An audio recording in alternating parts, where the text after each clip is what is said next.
why give feedback?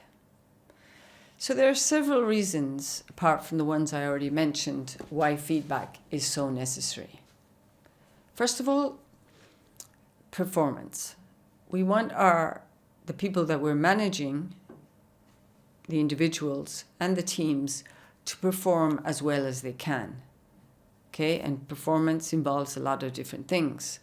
So feedback is key to producing optimal performance. That's knowing what to give feedback on and at the right time, so that somebody can realize perhaps they could do something in a better way, or they realize they need to work on something that will improve their work and how they feel, and that will obviously improve their performance.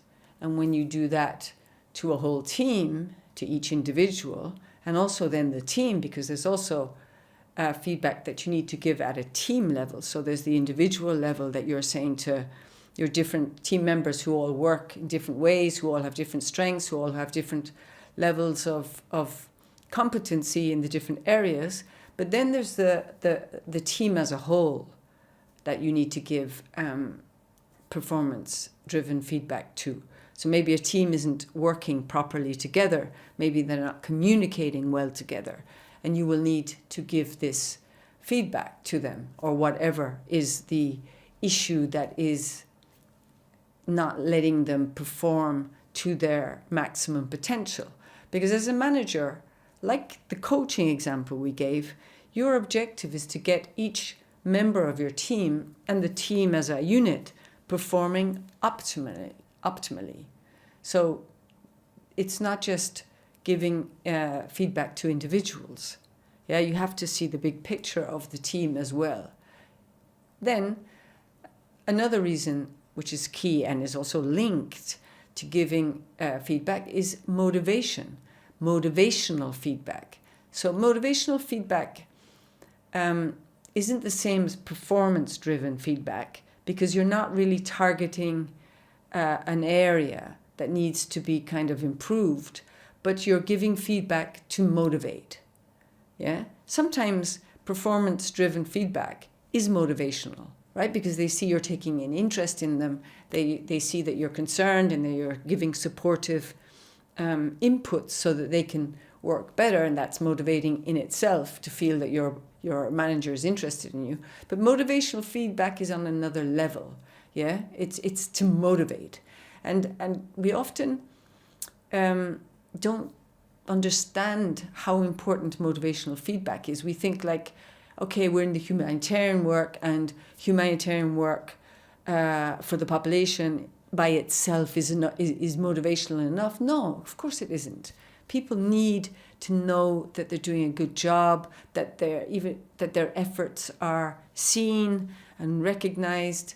And so in motivational feedback, I can't emphasize enough how important it is that you give it to your teams, and it costs you nothing. And it's really like amazing how little of it there is at all the different levels of the food chain, and the support of how little motivational feedback people give. It's like as if they think it's wrong to give it. Then there's the aspect which is also linked to motivational feedback is validation and recognition feedback.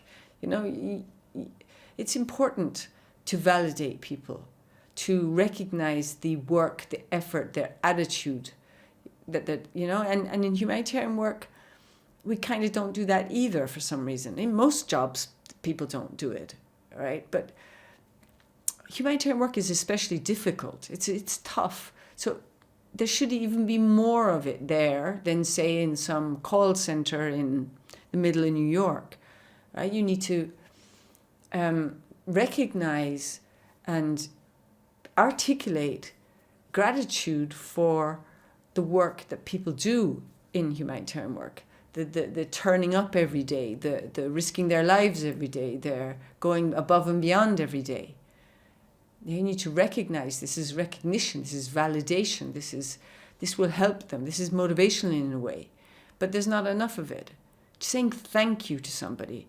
Sometimes I think we don't do it because we think, who am I to do that? Who are you? You're a manager. You're sometimes a senior manager. Sometimes you're a director. Who are you? You need to be saying thank you. Yeah? Thank you. Gratitude is very important. Gratitude, validation, and recognition. Yeah? For the work that teams do day in, day out. And we all need it. We all need performance-driven feedback. We all need motivational feedback. And we all need validation and recognition of the work, effort, and the attitudes that we bring to our jobs every day. And also, another reason to give feedback is because you need to get practice giving it. How can you practice something if you don't do it?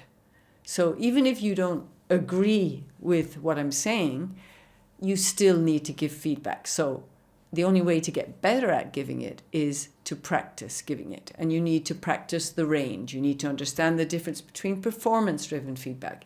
You need, sometimes called negative feedback, which is wrong.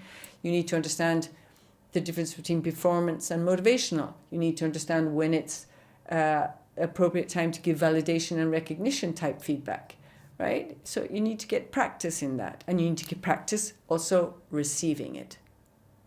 So feedback improves things, not just people. It improves everything. When it's constructive, when it's delivered with tact and sensitivity, it can be magical, powerful.